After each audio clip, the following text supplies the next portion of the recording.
Obrigado, já estou lá. Jesus e os Amigos. Psicografado por Franciscano Xavier, editado pelo Espírito Emmanuel. Bom, então vou ler o que está projetado, tá?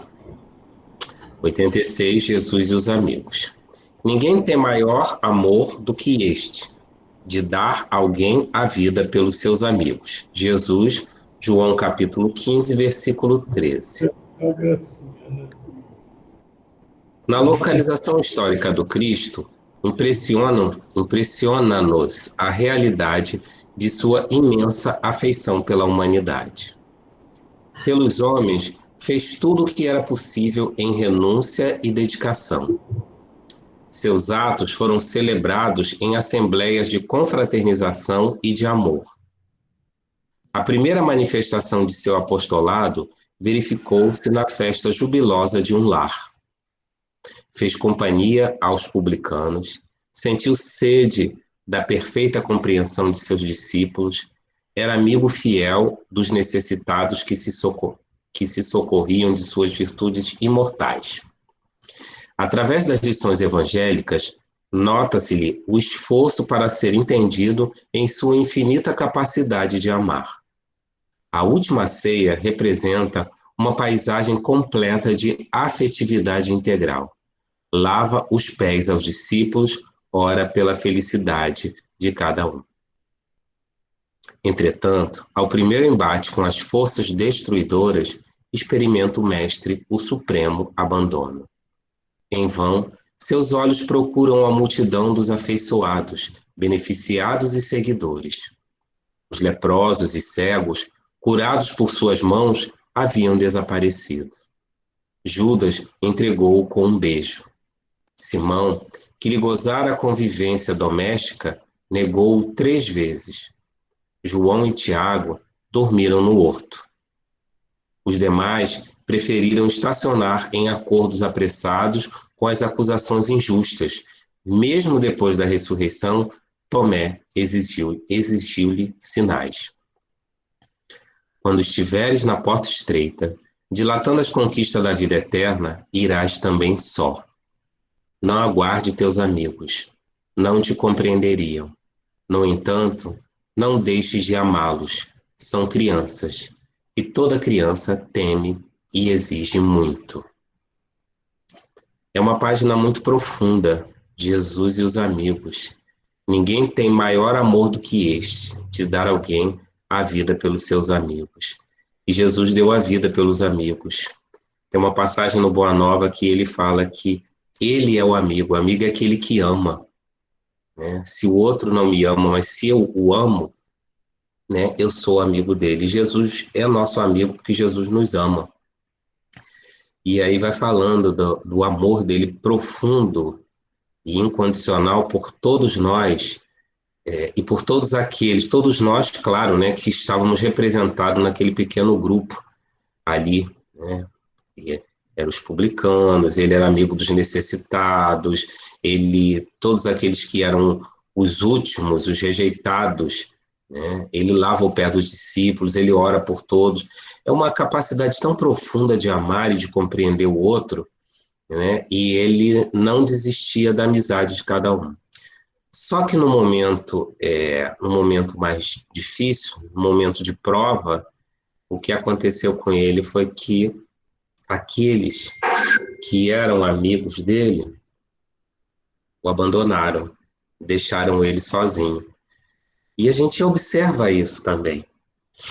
Às vezes tem momentos que os nossos amigos, eles se afastam, né? Na hora difícil, eles não dão mais aquele suporte, aquele apoio que a gente precisa na hora difícil. Ou às vezes eles se voltam contra nós. Né? Ele até fala em um momento que Tomé, depois da ressurreição, exigiu-lhe sinais. Né? Era uma prova de uma descrença. Então tem isso, né? Tem a questão de você ser abandonado e tem a questão, às vezes, de o seu amigo se virar contra você. Mas aí, o bonito dessa mensagem é o final, né? Que ele fala, quando estiveres na porta estreita, a gente estiver na luta para nossa iluminação, né, na nossa evolução, ele fala para não aguardar os amigos, porque a nossa trajetória é uma trajetória sozinha. A gente precisa seguir em frente quando a gente está na luta para empreender a melhora, a nossa melhora. A gente deve seguir e compreender os amigos. Ele fala, não aguarde teus amigos, porque eles não vão compreender. E ele explica aqui que eles são como crianças.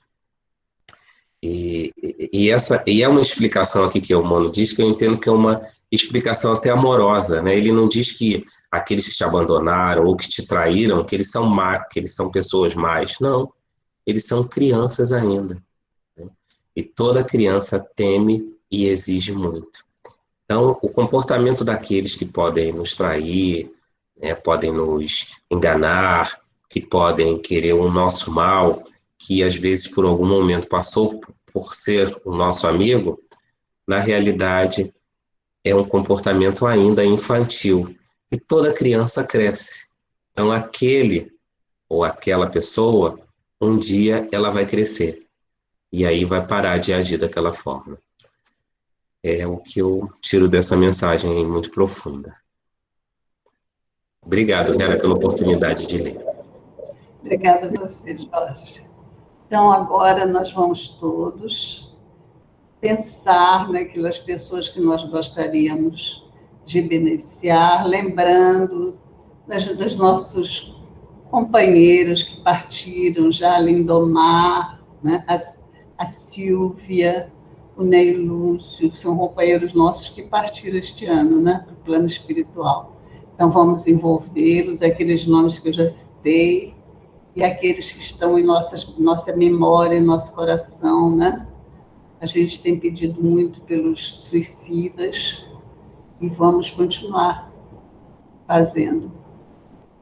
Então, elevemos nossos pensamentos. Jesus, querido Mestre, nós aqui estamos, Senhor, este grupo reunido de amigos, companheiros de ideal, que aqui estão com o mesmo objetivo, Senhor, de estudar o seu Evangelho, suas lições. Ajude-nos, Senhor, a compreender a sua mensagem. E não só isso, Senhor, a vivê-las cada dia, cada momento de nossas vidas. Ampare-nos, Senhor, e esclareça-nos, mostre-nos o caminho, para que caminhemos sempre firmes em direção ao alto.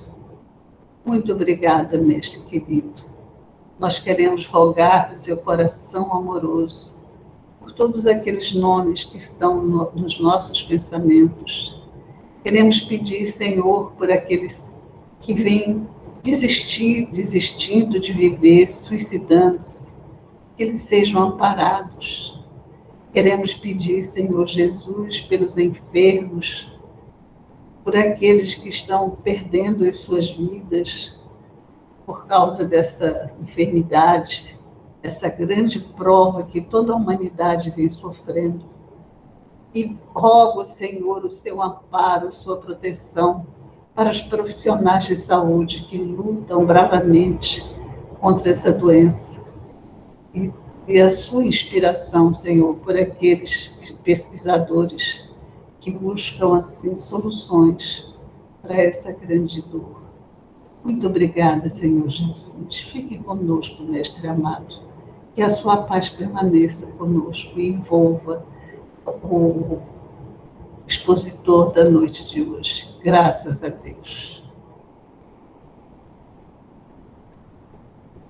Bom, queridos amigos, eu, de repente, me esqueci. É a Suzana. Quem faz tudo hoje? Sou eu, Vera. Suzana, como é que eu esqueci? Suzana, mas eu queria te ouvir, né? Com certeza. Tá certo. Deus te ampare, Deus te inspire. A palavra é toda sua. Né?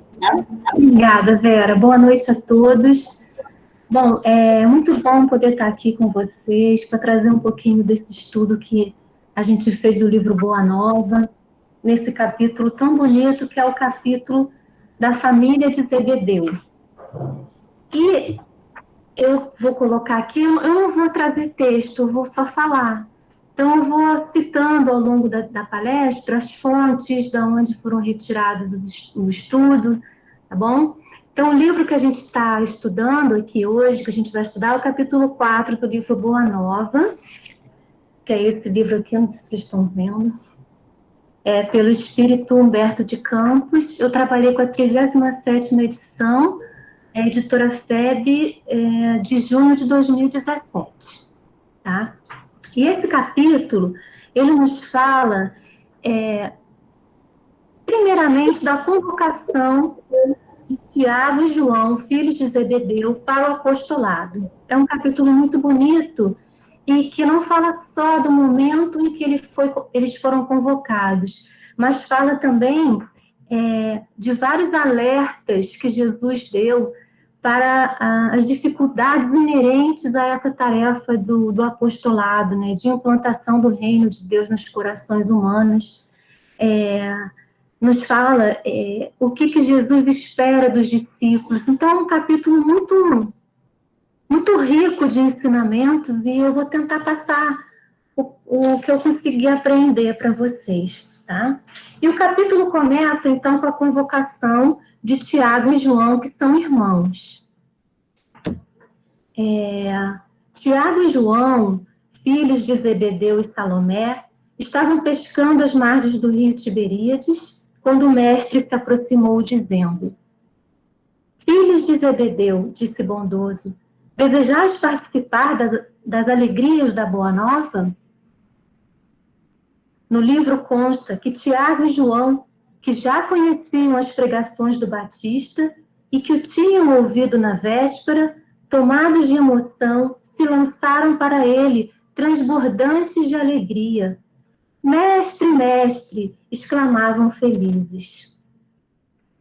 Então, nessa primeira parte do texto, a gente pode ver que os irmãos Tiago e João já acompanhavam as pregações de João Batista, que é o precursor do cristianismo, né?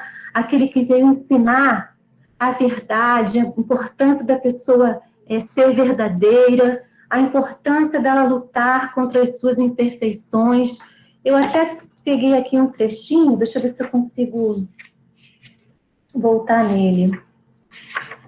Muito, muito bonito, que diz o seguinte: que João Batista foi a voz clamante do deserto. O operário da primeira obra é ele o símbolo rude da verdade, que arranca as mais fortes raízes do mundo para que o reino de Deus prevaleça nos corações. Então, o João Batista fez esse trabalho, exprimindo a austera disciplina que antecede a espontaneidade do amor, a luta para que se desfaçam as sombras do caminho. João é o primeiro sinal do cristão ativo em guerra com as próprias imperfeições do seu mundo interior, a fim de estabelecer em si mesmo o santuário de sua realização como Cristo.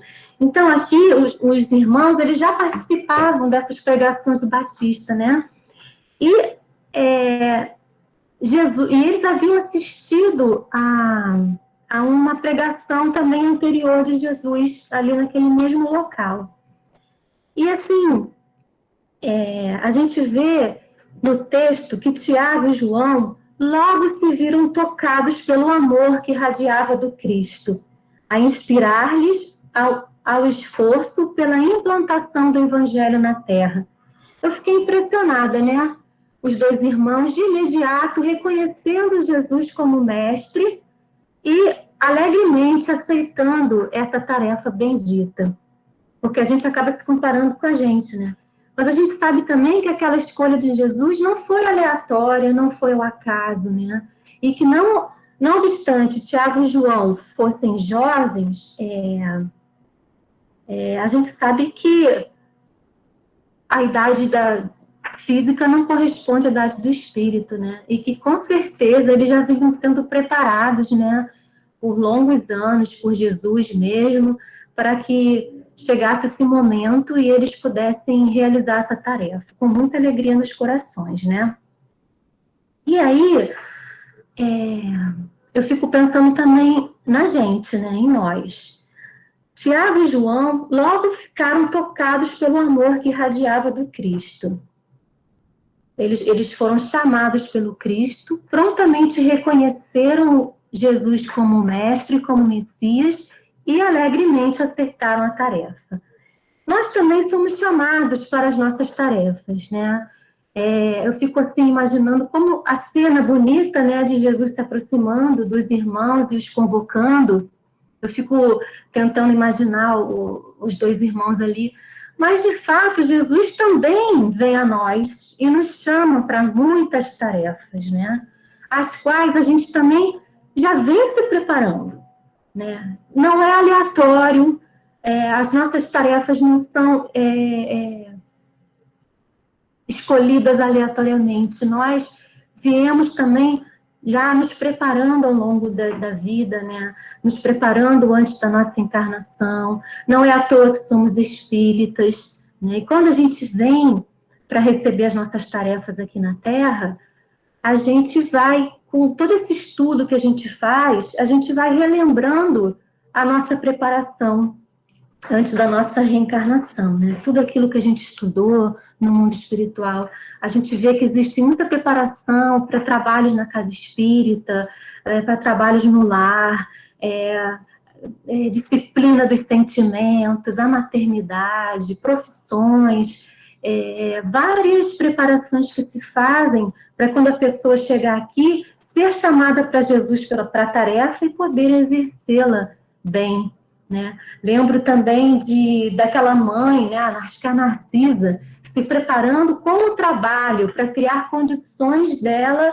para desenvolver a maternidade. Eu não sei se eu falei certo, Narciso, ou não, mas eu sei de alguém que precisou trabalhar nas câmeras de retificação para poder criar essas condições de disciplina do sentimento, de condução de almas na sua tarefa da maternidade aqui na Terra.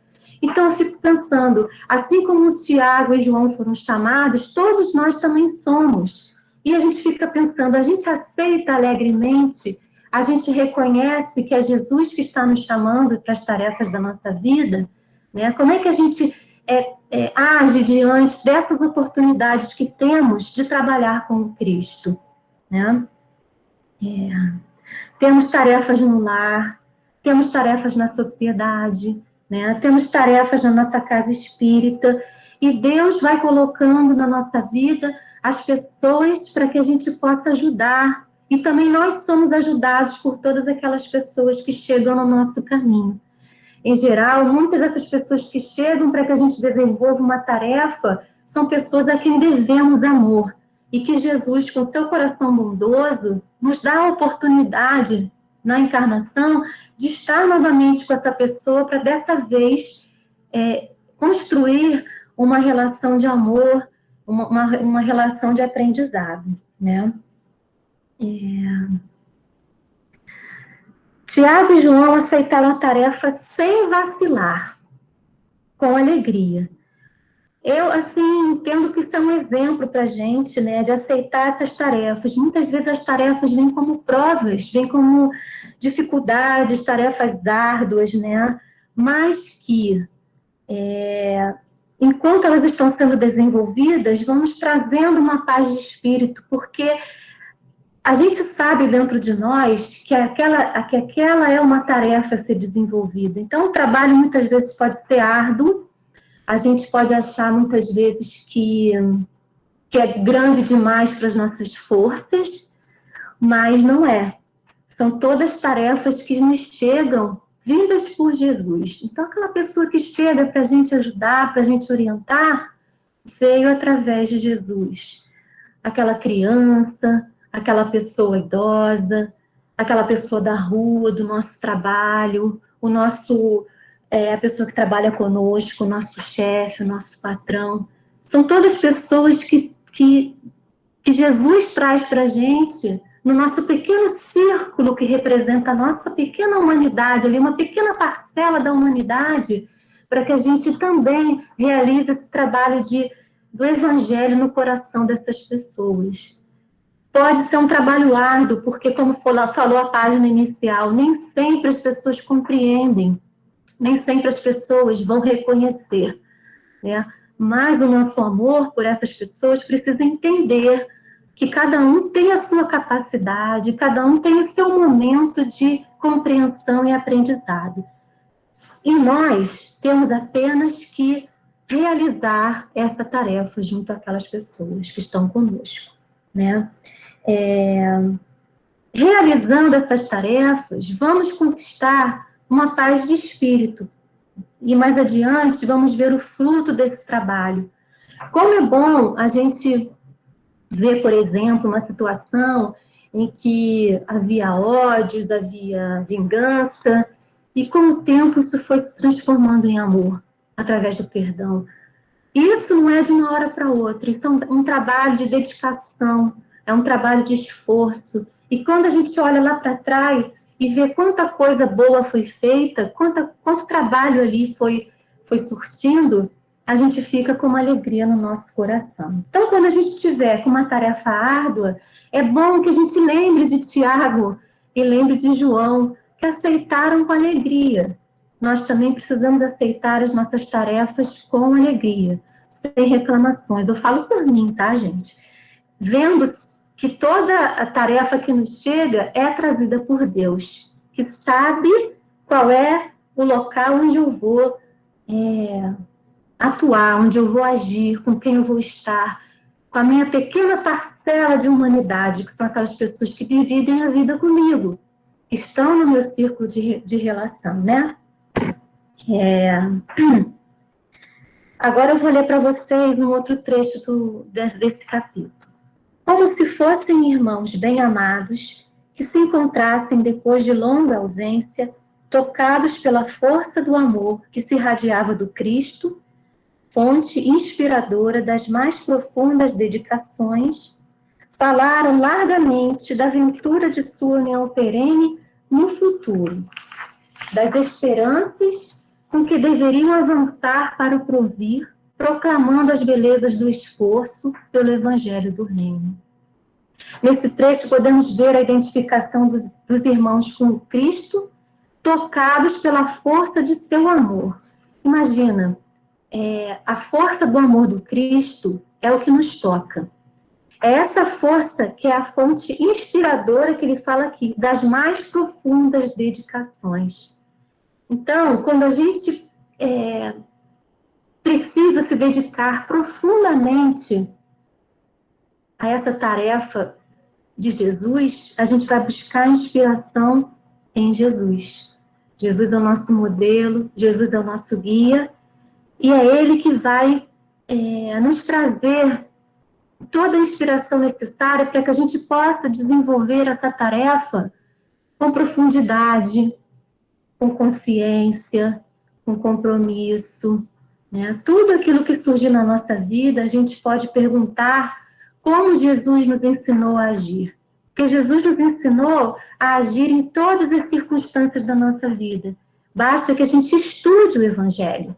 A gente precisa estudar a fundo os ensinos de Jesus. Por quê? Porque, com certeza, todos esses ensinos serão válidos na nossa vida quando a gente estiver diante das nossas tarefas. E tarefa aqui não é só algo que nos dá para fazer, uma tarefa grandiosa, ou uma tarefa muito direcionada a uma coletividade. Temos as nossas tarefas do dia a dia, temos as nossas tarefas com as pessoas que estão conosco, né? São todas tarefas enviadas por Jesus para todos nós. Que a gente possa se inspirar no amor de Jesus. Eu fico pensando como que estar ali presente com Jesus e sentir a força do seu amor era como um privilégio para eles, né? Só que eu também vejo que algumas pessoas tiveram contato físico ali, presencial com Jesus e não foram tocados. Na verdade, Tiago e João foram tocados porque eles já tinham uma afinidade com Jesus, já tinham um preparo, né?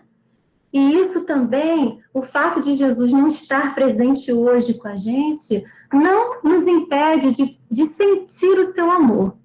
Quando a gente estuda as suas lições profundamente, a gente consegue sentir esse amor e se inspirar para que esse amor de Jesus também esteja conosco. Também seja um amor que me faz me dedicar a uma tarefa, que me faz perdoar, que me faz avançar, que me faz ter amor às pessoas, mesmo que elas não nos compreendam, mesmo que elas ainda caminhem em sentido contrário, tá? Nós também podemos beber da fonte dos ensinos do Cristo, que saciará nossa sede para sempre. Aí eu peguei um trechinho do que Jesus disse à samaritana. Mulher, a água viva é aquela que sacia toda a sede. Vem do amor infinito de Deus e santifica as criaturas.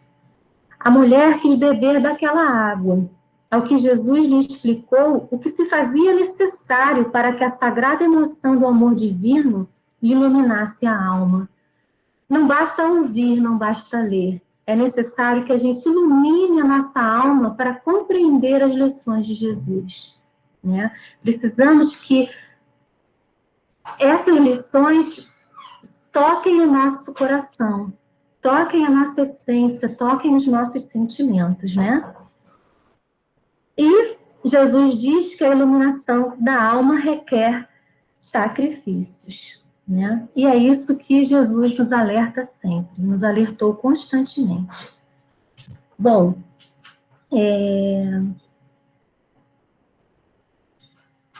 vou repetir que Jesus disse à samaritana que se fazia necessário, o que precisaria que ela construísse para que a sagrada emoção do amor divino lhe iluminasse a alma. É necessário fazer alguns sacrifícios. Não sacrifícios que vêm de fora, sacrifícios injustos, mas sacrifícios das nossas más inclinações, das nossas más tendências, né? Eu vou ler agora um trecho do livro Vinho de Luz, capítulo 49, tá? Que também pelo Espírito Emmanuel, 25ª edição da FEB de 2006. O cristianismo é campo imenso de vida espiritual, a que o trabalhador é chamado para a sublime renovação. Então, gente, o trabalho no cristianismo, ele é um trabalho imenso no nosso campo espiritual. É esse trabalho de renovação que a gente precisa ter e enxergar todos os dias. Eu sou cristã quando eu estou me renovando com os ensinos do Cristo. Quando o que o Cristo me ensinou é a minha luz, o meu farol. Quando a inspiração para tudo que eu realizo na vida vem dele. Isso sim é ser cristão, é se abrir para isso. É entender a sua mensagem e praticá-la. Se esforçar na sua prática. Nós sabemos que temos ainda muitas condições difíceis, né? E a gente já sabe quais são. E a gente já sabe o que o Cristo nos ensinou sobre essas coisas. Então, é necessário agora que a gente faça esse trabalho, esse campo imenso na nossa vida espiritual, que é essa renovação. Se a gente não se renovar, a gente não vai ter essa condição de iluminação para poder entender e realizar essa tarefa como Jesus quer, pretende e nos chama a fazer, né? O sedento encontra nele as fontes da água viva. O faminto, os celeiros do eterno pão. Os cegos de entendimento nele recebem a visão do caminho. Os leprosos da alma, o alívio e a cura. Então, temos em Jesus, no Evangelho de Jesus, todo o nosso recurso de felicidade verdadeira. Temos em Jesus todo o caminho a ser seguido.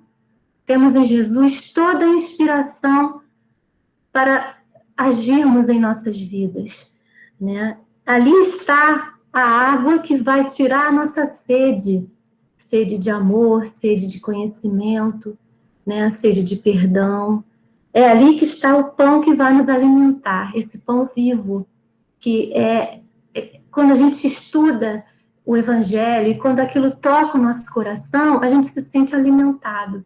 É o verdadeiro alimento, né? O alimento que nos dá força, que nos dá coragem, que nos dá harmonia, tranquilidade, para que a gente siga adiante nessa vida que a gente veio realizar aqui na Terra, que é uma vida de prova, uma vida de expiação, também uma vida de construção, uma vida de renovação espiritual, né?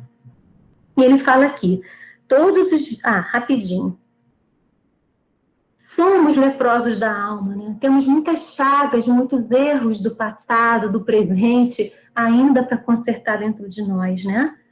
E em Jesus a gente tem essa cura, a cura da alma, ou seja, é através de Jesus que eu vou curar a minha impaciência, que eu vou curar os meus desregramentos, que eu vou curar a minha ignorância, a minha violência, que eu vou curar o meu egoísmo, o meu orgulho, que eu vou me curar de crimes conhecidos pela lei dos homens, crimes que não são conhecidos pela lei dos homens, mas são infrações às leis de Deus. É lá no Evangelho, é com Jesus que eu vou ter alívio das minhas aflições, né? Porque as aflições da gente, eu penso que as piores aflições da gente são aquelas aflições que a gente tem quando a gente vê que a gente errou, que a gente prejudicou alguém. É isso que nos dá mais aflição do que ao contrário, né? Então, assim, em Jesus a gente tem esse alívio, né? A gente tem essa oportunidade também de nos refazer na senda do caminho. Todos os viajores da vida, porém, são felicitados pelos recursos indispensáveis à jornada terrestre. Olha, gente, a gente está encarnado e não estamos sozinhos. Não estamos sem recursos, muito pelo contrário. Quantos recursos nos chegam às mãos? O Evangelho, a doutrina espírita, os amigos, os esclarecimentos, todos esses recursos chegam até nós, que somos os viajores da vida. Então, não é porque temos o esquecimento do passado, muito pelo contrário, temos as nossas consciências aqui, nas quais estão gravadas as leis de Deus, e onde a gente vai buscar também a nossa fonte inspiradora para realizar os atos corretamente das nossas vidas, né? Todos os viajores da vida são felicitados pelos recursos indispensáveis à jornada terrestre, com a finalidade de se erguerem de fato naquele que é a luz dos séculos. A gente só vai se reerguer com os ensinos de Jesus, tendo Jesus como nosso mestre, né? Ele é a luz dos séculos. Desde então, restaurados em suas energias espirituais, são exortados a batalhar na grande causa do bem. É muito bonita essa frase, porque somos todos necessitados, todos recebemos, e todos somos convocados, exortados a batalhar na causa do bem. Então, eu acredito que isso seja uma dinâmica, né?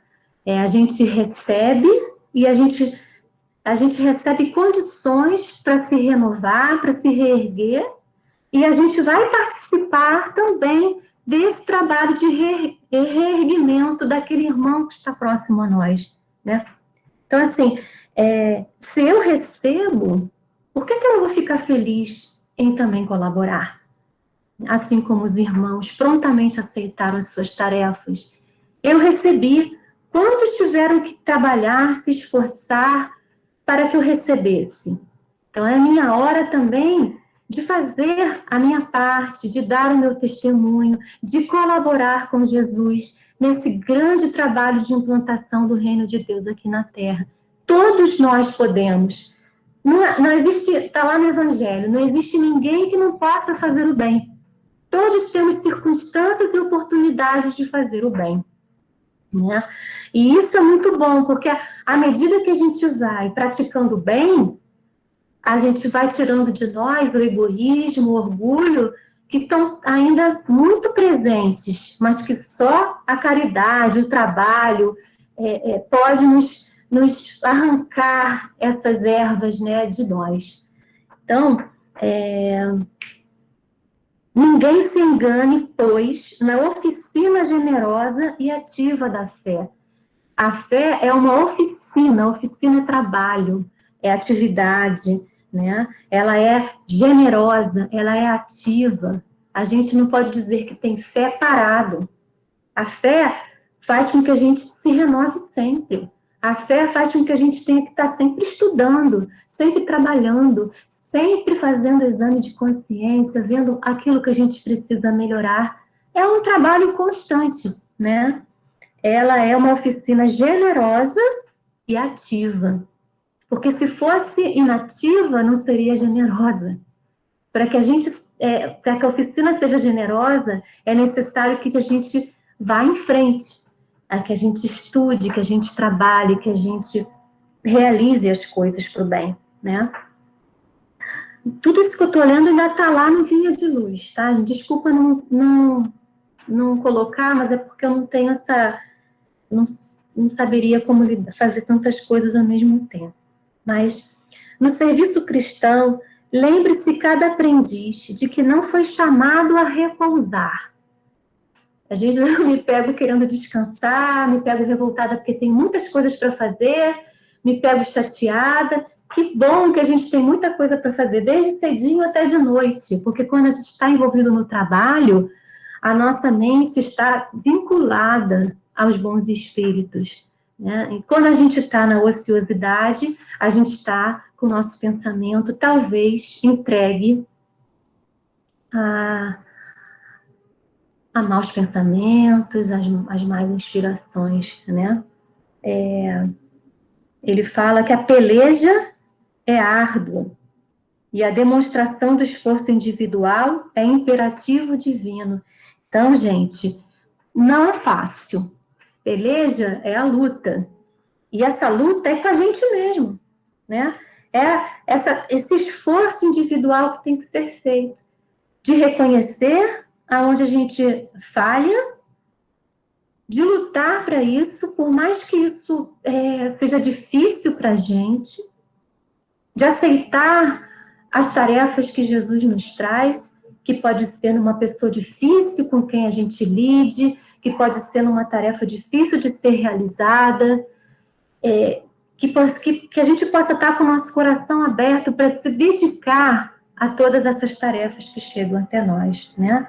Esse esforço individual é um imperativo, é obrigatório. Sem esforço, a gente não consegue as coisas. Vamos lembrar de Narciso de novo, no seu esforço de trabalho nas câmeras de retificação, um esforço que ali não importava o bônus horas que viriam. O que importava é aquela virtude que ela foi alcançando através do trabalho.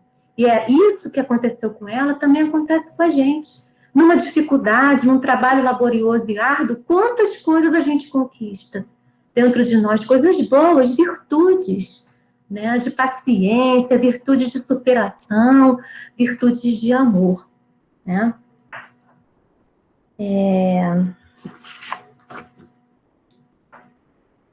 Nisso consiste a iluminação da alma. Falar, a gente fala, a gente ensina, mas a vivência, né, dessa tarefa árdua de renovação é o que vai nos iluminar.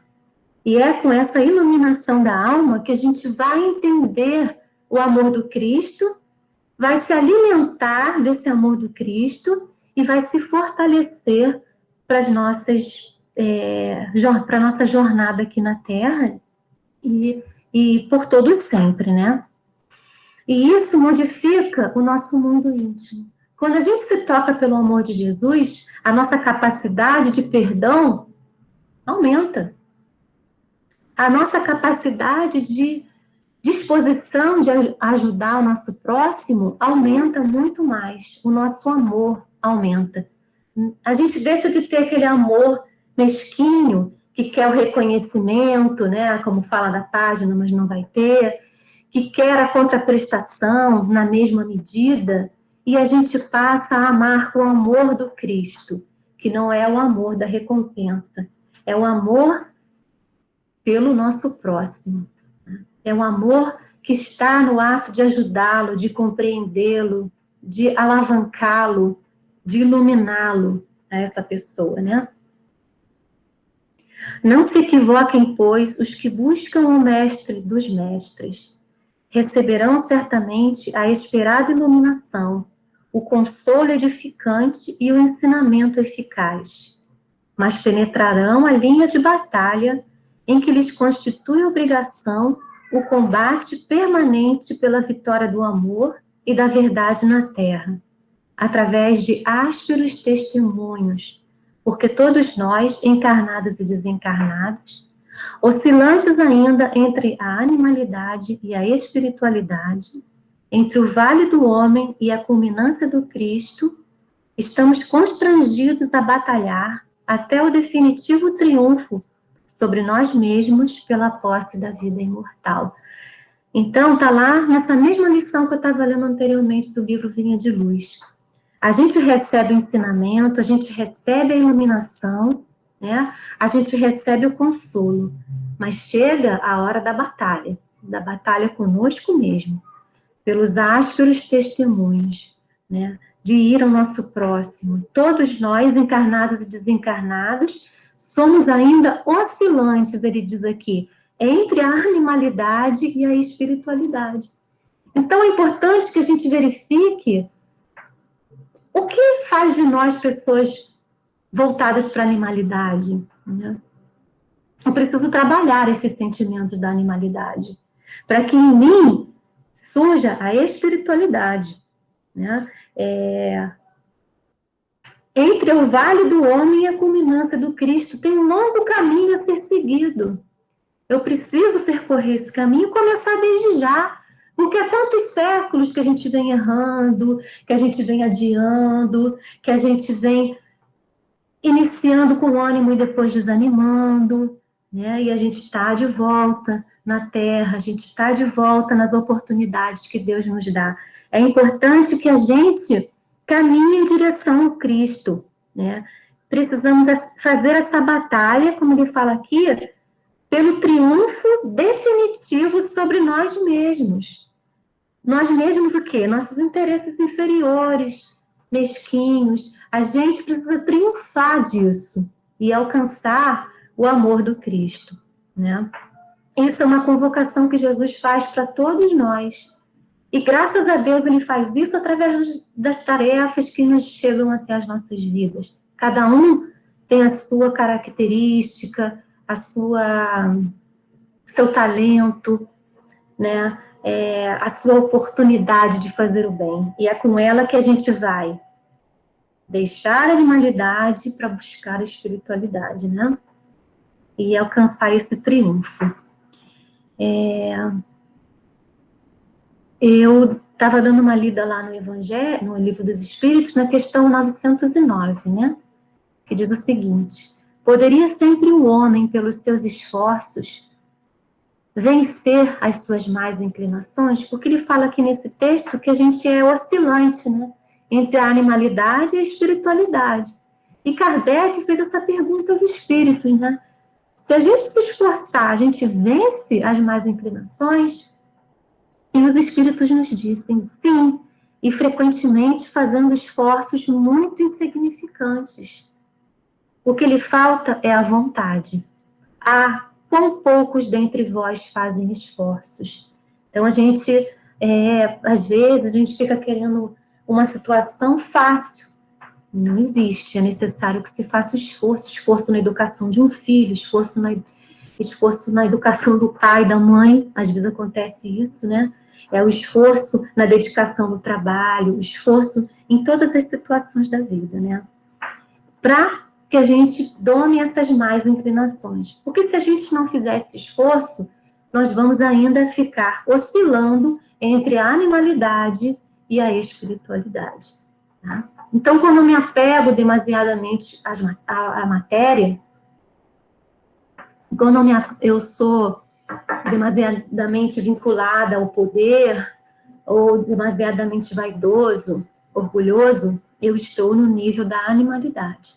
E quando a gente está no nível da animalidade, a gente não abre o caminho para a espiritualidade que está dentro de nós, né?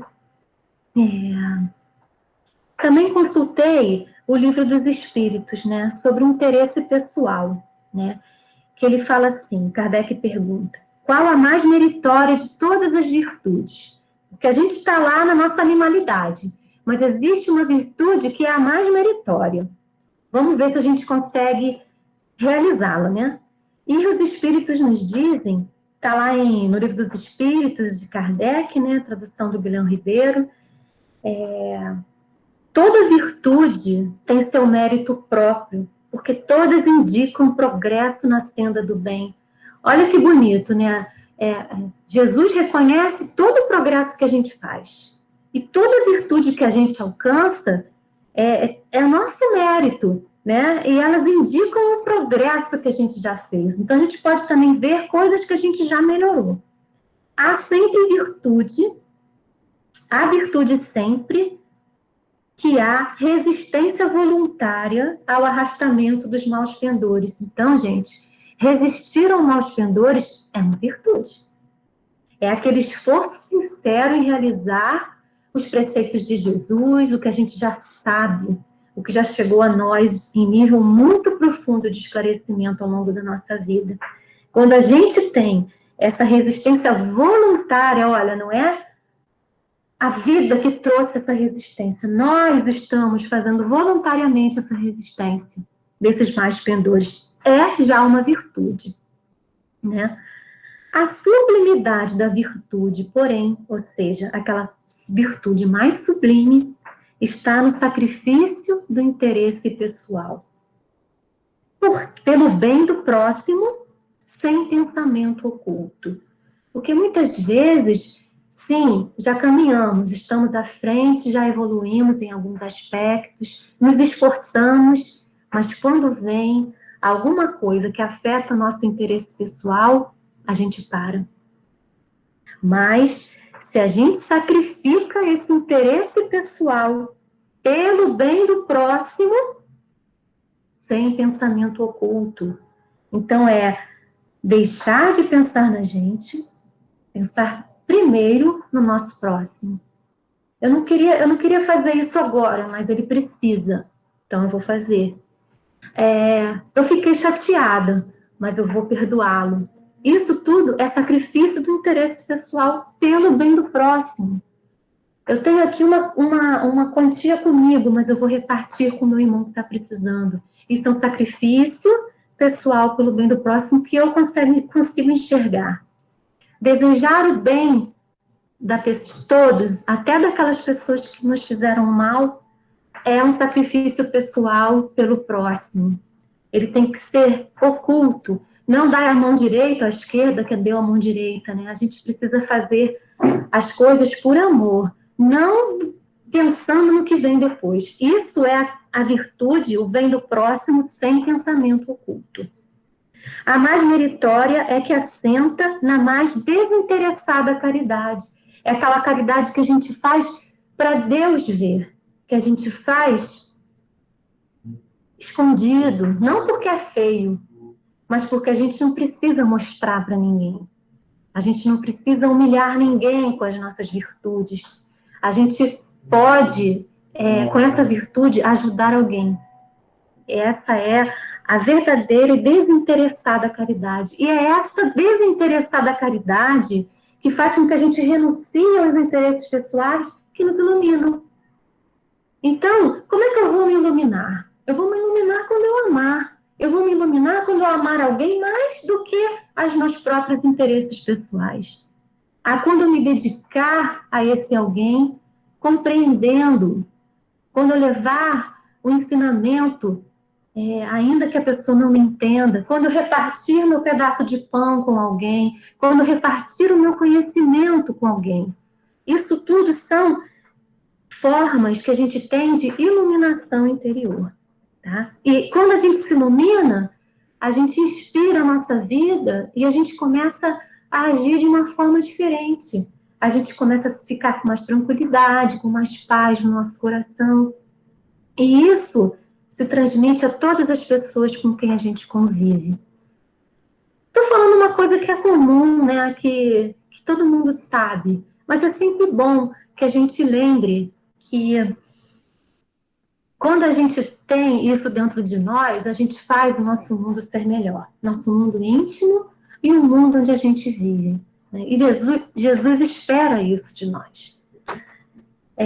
A gente vê que os irmãos foram convocados para um trabalho sublime de modificação de toda a humanidade. Um trabalho muito grandioso. Mas nós temos as nossas pequenas tarefas, na nossa pequena humanidade que está junto com a gente, né? No texto, também está descrito que Tiago e João eram profundamente generosos, né?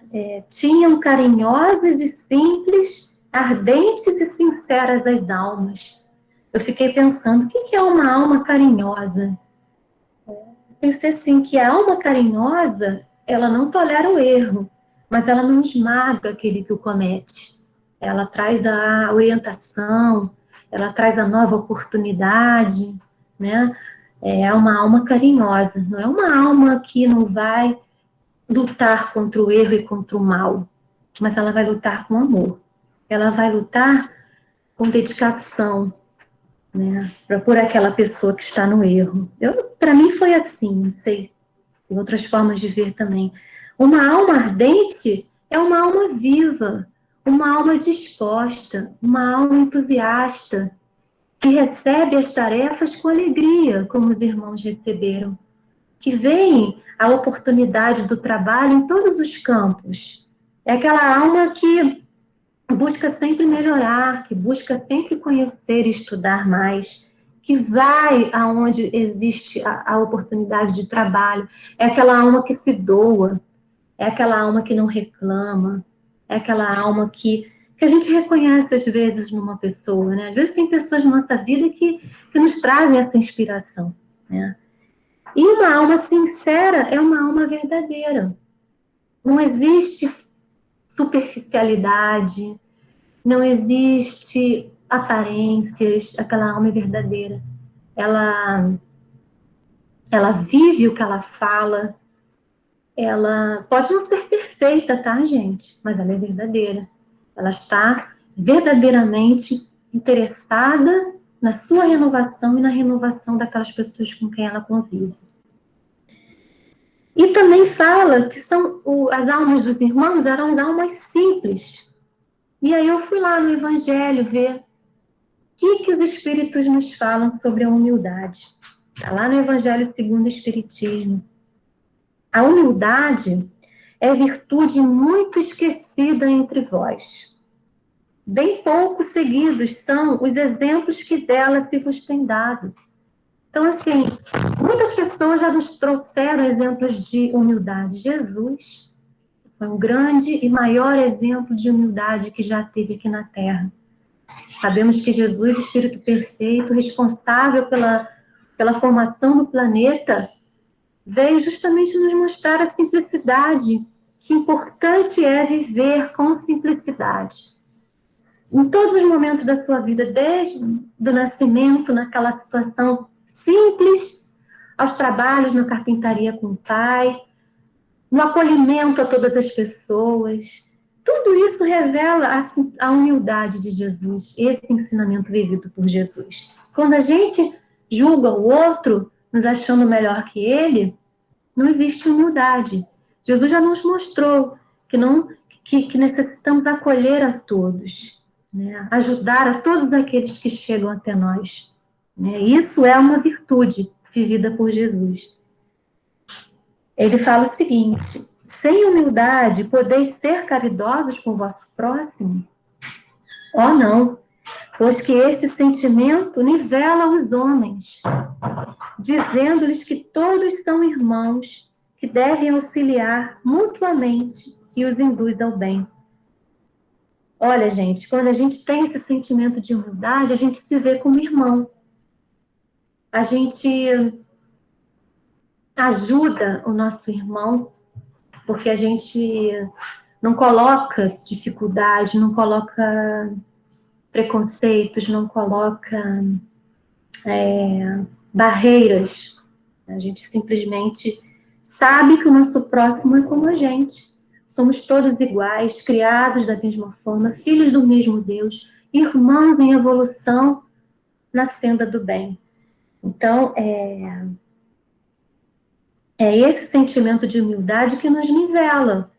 Quando existe orgulho, não tem esse nivelamento, né? E não vai ter a caridade.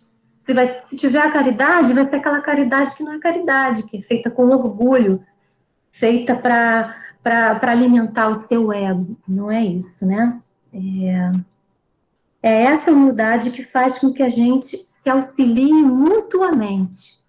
Como é bom a gente poder ser ajudado por alguém com amor, né? Quando a gente está numa situação difícil e alguém nos dá as mãos, a gente sente esse amor da pessoa, a gente coloca novamente aquele chão que estava perdido nos nossos pés, a gente volta a respirar um pouco mais aliviado, né? Esse sentimento que nos faz ajudar mutuamente, nos induz ao bem. Sem a humildade, apenas vos adornais de virtudes que não possuís. Então, se tudo que a gente fizer, o mais bonito que seja, o mais que ajude o nosso próximo, se for feito sem a humildade, é só adorno, é só aparência, porque lá dentro de nós não é a nossa essência, né? Na verdade, o que a gente está procurando é a aprovação do outro, né? É alimentar o nosso orgulho. Então, é preciso que as coisas sejam feitas verdadeiramente com humildade. Se eu sou uma pessoa que tem conhecimento, eu vou transmitir o conhecimento com humildade. Se eu sou uma pessoa que tem um cargo a exercer importante, eu vou exercer esse cargo com humildade. Se eu sou uma pessoa que precisa de outra, eu também vou pedir com humildade. Então, a humildade tem que estar sempre cercando os atos da nossa vida se a gente quiser ser uma alma iluminada, se a gente quiser entender verdadeiramente os ensinos de Jesus e aplicá-los em nossa vida. Precisamos ter humildade, porque a humildade é justamente a contraprestação, o contrário do orgulho, né? É o outro lado. E essa aparência de humildade vai esconder as nossas falhas, mas não vão eliminá-las, né? Peguei também um trecho que fala da beneficência, né? Evangelho também segundo o Espiritismo. Pudesseis compreender tudo o que de grande e de agradável encerra a generosidade das almas belas, sentimento que faz, olha a criatura, as outras, como olha a si mesma. Almas belas, né? Almas generosas, sentimento que faz, olha a criatura, as outras, como olha a si mesma. Então, assim, eu entender a dor do próximo como se fosse a minha é coisa de uma alma bela, né? De uma alma beneficente, verdadeiramente. E se dispa jubilosa para vestir o seu irmão. Então, ela tira dela para poder dar ao outro com alegria. Essa é uma alma bela, né? Essas almas belas. Daquele também pudessem meus amigos ter por única ocupação tornar felizes os outros. A gente só pensa muitas das vezes como a gente vai ser feliz. Mas os Espíritos nos dizem que quando a gente se dedica à felicidade do outro, a nossa felicidade é muito maior.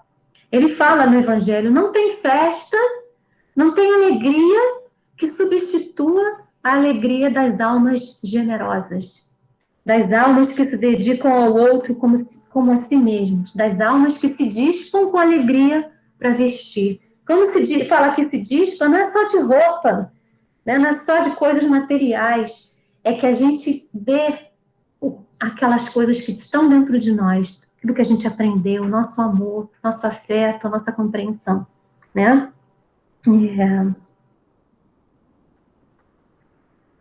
Não pode a alma elevar-se às altas regiões espirituais, senão pelo devotamento ao próximo. Então, Jesus já nos falou, né? A gente vai ascender realmente, efetivamente, quando a gente se dedicar, se devotar ao próximo, né? Sem egoísmo, sem pedir nada em troca, né? No texto, eles falaram largamente da aventura de sua união perene no futuro, das esperanças com que deveriam avançar para o porvir, proclamando as belezas do esforço pelo evangelho do reino. Está lá no capítulo 4 do Boa Nova, né? Essas alegrias, esse júbilo, era para o futuro. Por quê? Porque havia um campo imenso, há um campo imenso a ser trabalhado na humanidade, né? A gente não pode esperar que essa felicidade se dê agora, se dê nesse momento. A nossa felicidade agora é pelo trabalho, pela doação, por esses esforços de iluminação e renovação íntima, né? A felicidade mesmo é mais para o futuro, quando todos nós tivermos implantado em nossos corações esse reino de Deus, né? No livro fala que eles regressaram à casa, né? Eles eram muito jovens, Tiago e João, e foram contar para a mãe do chamamento de Jesus, e ela ficou assim um pouco, recebeu a notícia com certo cuidado. Ela também havia ouvido as pregações de Jesus e acreditava que Jesus instituiria seu governo aqui na Terra, através das instituições humanas de poder. Para Salomé, que é a mãe de Tiago e João, esposa de Zebedeu, ela acreditou que Jesus estaria representando um príncipe, que ele iria substituir o Império Romano, mais ou menos como Judas pensava que fosse a pretensão de Jesus, né? E aí ela procurou Jesus, pediu que seus filhos partilhassem com ele do trono, um à direita e o outro à esquerda de Jesus. E Jesus lhe respondeu: antes de tudo, é preciso saber se eles quererão beber do meu cálice. Então, para estar perto de Jesus, é necessário beber o mesmo cálice que Jesus bebeu, que é o cálice do esforço, é o cálice de muitas vezes não sermos reconhecidos, muitas vezes nosso amor ser pago com desamor, né? Esse é o cálice, né? Salomé não tinha entendido ainda que o reino de Jesus não era esse reino efêmero da terra, né? E ele, então, pediu para o seu marido para conversar com Jesus, porque ela estava preocupada, né, com o que seria realmente esse chamamento. Então, os meninos, né, Tiago e João, e o pai foram procurar Jesus. Então, Jesus colocou para eles claramente o que essa tarefa do apostolado iria trazer. Todas as dificuldades que iriam encontrar no caminho.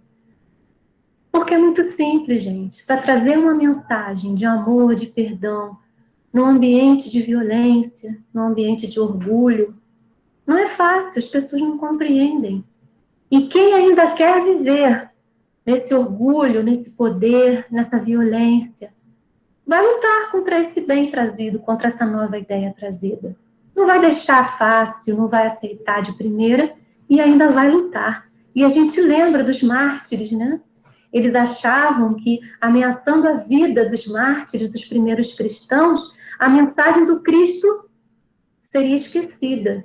Talvez fosse mesmo, mas os mártires não deixaram. Eles deram as suas próprias vidas para que a doutrina de Jesus, para que o evangelho florescesse e continuasse conosco, né? Então, o próprio Tiago teve o sacrifício. Tiago morreu nos esforços, porque era cristão. João não, mas Tiago sim. E então Jesus já foi logo falando para Zebedeu: Na terra, o preço do amor e da verdade tem sido o martírio e a morte. Por quê? No livro A Caminho da Luz, tem algumas explicações sobre isso, né? Ele nos fala que a doutrina de Jesus era da igualdade entre todos, por sermos filhos de Deus e sermos irmãos. Mas o lugar onde Jesus foi falar isso era onde tinham pessoas que eram escravas e outras livres, em que haviam injustiças, em que haviam violências, né? Onde a violência era institucionalizada, alguns podiam praticá-la livremente. Era nessa época que Jesus falou para essas pessoas. Então, essa doutrina de Jesus era revolucionária, né? Para uma sociedade que era pautada no orgulho, essas ideias não seriam toleradas, né? Isso acabou? Não, isso não acabou. O orgulho ainda existe, a violência ainda existe. O terreno, esse trabalho, a gente não pode dizer que é a mesma coisa de quando os mártires vieram, mas ainda é um trabalho grande para ser feito. Quantas pessoas ainda ignorantes, renitentes no mal, nós mesmos, quanto trabalho ainda temos que realizar dentro de nós, né? Essas almas heróicas lutaram não com as armas da violência, mas com as armas da fé, do esclarecimento. O que elas lutaram? Por nós, para que hoje nós estejamos aqui estudando junto isso, para que a mensagem do Cristo fosse perene para toda a vida, e ela é, como grande código de conduta humana em todas as raças, em todas as línguas, em todos os países, né? Jesus disse: trago comigo as armas para que o homem combata os inimigos que lhe subjugam o coração. E não descansarei enquanto não tocarmos o porto da vitória. Jesus não vai descansar enquanto não tiver todas as suas ovelhas no seu caminho. E ele conta com a gente. A gente ainda é uma ovelha perdida, mas nem tanto. Então, se a gente já tem alguma coisa para dar, vamos dar.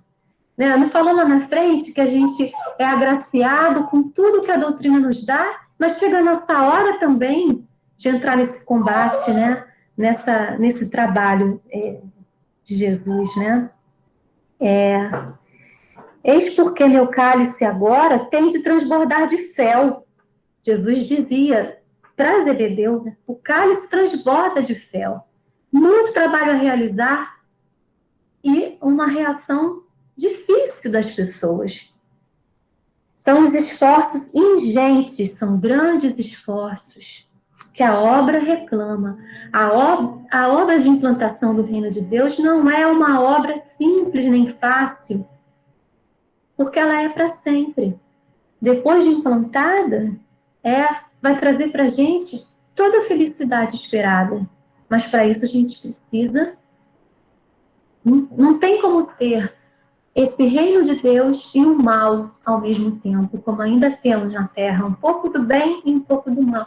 É necessário que o bem prevaleça, que o bem seja, que o mal desapareça. E é esses os nossos destinos, é isso que todos nós vamos caminhando. Nós precisamos dar a nossa participação, né?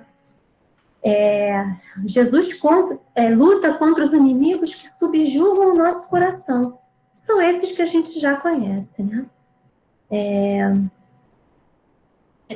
Jesus condenou, está lá no A Caminho da Luz, condenou todas as hipocrisias, insurgiu-se contra todas as violências oficializadas, ensinando simultaneamente aos discípulos o amor incondicional, a ordem, ao trabalho e a paz construtiva. Olha, olha as armas de Jesus. As armas de Jesus são os ensinamentos, são dizer que não pode ser violento, é lutar contra isso, é trazer a verdade.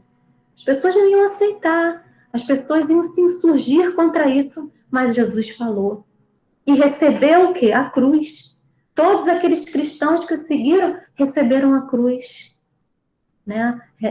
Pagaram com a vida, mas eles tinham a certeza da fé, né? E sabiam que eram ali esses grandes missionários. Nós também somos pequenos ainda, mas somos pequenos discípulos de Jesus que podemos nos fazer muito grandes. Porque Zebedeu fala assim, então vamos conquistar muitas pessoas para o Evangelho. E Jesus disse, não é de número, é de qualidade. A gente precisa de muito número para jogar mentira, farsa, injustiça, mas basta um coração bom para iluminar vários caminhos. Então, assim, o bem, claro que ele fala assim, claro que a terra um dia será toda para o bem, mas a nossa preocupação é que seja de qualidade. Então, gente, que as nossas atitudes sejam de qualidade, que a gente faça as coisas com qualidade, com essa qualidade que Jesus quer, né? Igualzinho ele pediu e ensinou para a gente, né? Que a gente se esforce para isso. Os Espíritos dizem, é fácil, tem que acionar a vontade, tem que ser trabalhado, né? A gente tem muito conhecimento, a gente tem muitos recursos para isso, né? E ele fala, os verdadeiros discípulos das verdades do céu não aprovam o erro. Onde tem erro, tem que ser desfeito, tem que ser colocada a verdade. Não podemos conviver com o erro. Nem exterminam os que o sustentam. Trabalham pelo bem, porque sabem que Deus também está trabalhando. Então, onde eu vejo o mal, eu vou atuar com o bem. Eu vou mostrar a outra face. Onde tem coisa errada, onde tem trevas, eu vou levar a luz, como diz a oração de São Francisco. Onde houver ódio, eu vou levar o amor. Ofensa, eu vou levar o perdão. É isso que Jesus pede de nós. O Pai não tolera o mal e o combate por muito amar a seus filhos. Vê, pois, Zebedeu, que o nosso reino é de trabalho perseverante pelo bem real da humanidade inteira. Então, esse trabalho é para toda a humanidade.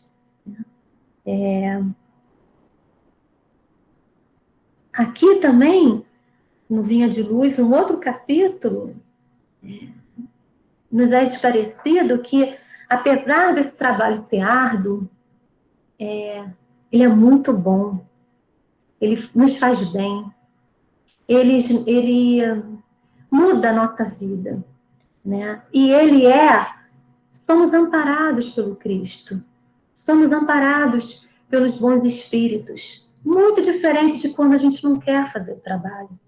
Então ele fala que podem nos humilhar, mas teremos inspiração. Podemos ficar atribulados, mas não ficaremos angustiados, porque a angústia vem da consciência que não cumpre o dever, né? Seremos perseguidos, mas não desamparados.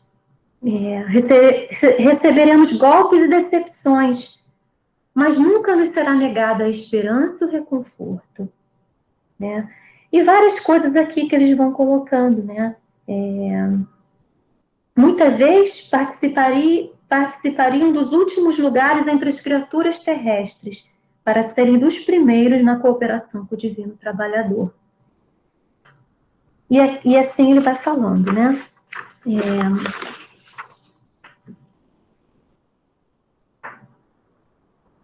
Servos sofredores e humilhados no campo carnal, marcharemos assinalados por luz imperecível. Então ele vai colocando várias situações aqui que nos mostra que a tarefa é árdua, sim, mas o que recebemos são as mais nobres virtudes, que é essa iluminação, né, que acende o nosso espírito e que levamos para a nossa vida atual e para a vida que se segue após a vida aqui na Terra.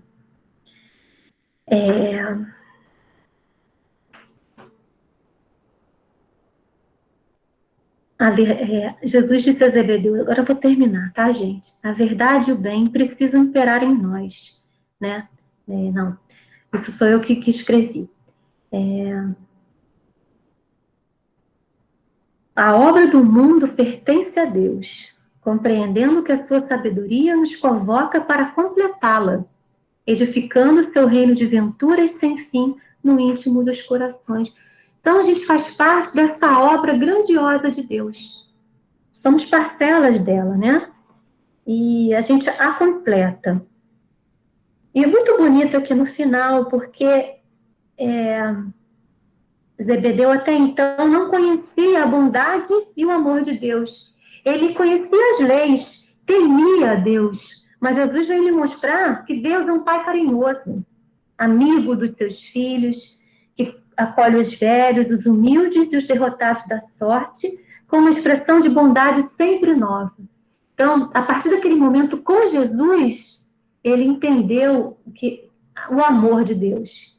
E reconhecendo a grandeza do trabalho de implantação do evangelho nos corações dos homens, e mantendo no coração a fonte da fé viva, Zebedeu tomou a destra do mestre e a umedeceu com suas lágrimas de felicidade e de reconhecimento, murmurando: Senhor, meus filhos são vossos. Então é isso. Esse foi o nosso estudo dessa lição tão bonita. O que eu pude compreender para trazer para vocês, né? A importância da gente entender que a tarefa é de todos, não é fácil, mas é boa, é para sempre, é de profundidade, ver que não falta oportunidade para a gente fazer isso, que a gente possa ter essa alma vibrante, essa vontade sincera de fazer essa renovação interior, de trabalhar com Jesus.